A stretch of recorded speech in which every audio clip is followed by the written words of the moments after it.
থামসেল, কুরবানির ঈদ তো চলে আসলো, তা আসলে তো একটা কুরবানি দেওয়ার দরকার, তা নালি ঘরে ওই লোকজনের সমালোচনা করবে না, সেই জন্য তো একটা কুরবানি দেওয়ার দরকার।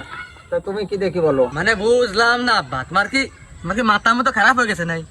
যদি নর্মালি একটা গরু কুরবানি দাও তুমি, কমসে কম 1 থেকে 1.5 লাখ টাকা লাগবে। তুমি এটা ভাবা কোনে? কুরবানি যদি না দেই তাহলে আত্মীয় স্বজন আসবে না, তাদেরকে খাওয়ান লাগবেন না, তাই গোশ পাবানি কোন জায়গা? একটা কুরবানি দিলে ওদিক তো স্বভাব হলো, কুরবানির কাজটা শেষ হয়ে গেল। মানে দিন দিন বুড়ো আসতো আর কি বুদ্ধিতে বিমরতি ধরতেছে নাই। আমার ও গোশের ব্যবস্থা আছে, তোমার ও গোশ 1.5 লাখ টাকা খরচ করে কুরবানি দেওয়া লাগবে না। তুমি 1 মিনিট বসো, দেয়া ও বুদ্ধি আমার কাছে আছে।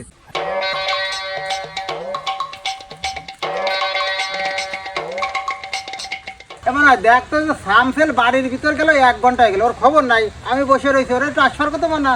আরে আব্বা, আমি তো সামছেন, তুমি আমার চিনতেছো না? এই যে ব্যাস, এই ব্যাসের মধ্যে করে তো যার বাড়ি যাবেন কেউ হাফ কেজির কমে গোশ দিবেন না। 10 বাড়ি গেলি 20 বাড়ি গেলি 10 কেজি গোশ হয়ে যাবেন আমাকে।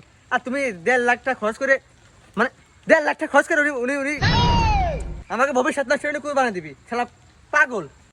কি রে না, তোরে হিটলারের বুদ্ধি কিডা শিখালো? বাপকে বিটা সিপাইকে গুড়া। আচ্ছা, কিডা শেষে জানো না?